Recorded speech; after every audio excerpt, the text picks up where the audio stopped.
اعوذ باللہ من الشیطان الرجیم بسم اللہ الرحمن الرحیم۔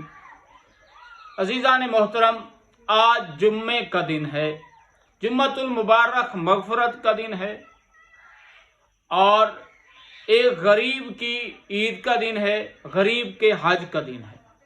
عزیزان محترم، اگر کوئی بندہ خوشبو لگا کر 2 رکعت نماز پڑھے، اسے 100 رکعت نماز کا ثواب ملتا ہے۔ ایک بندہ بغیر خوشبو لگائے نماز پڑھے، 100 رکعت نماز پڑھے، مگر اس کا ثواب زیادہ ہے جو خوشبو لگا کر 2 رکعت نماز پڑھتا ہے۔ جمعہ کے دن خوشبو لگا کر نماز جمعہ پڑھنا بہت بڑا اجر رکھتا ہے۔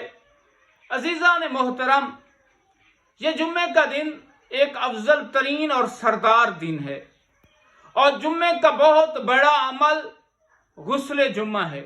جمعہ کا بہت بڑا عمل ایک تسبیح محمد و آل محمد پر درود بھیجنا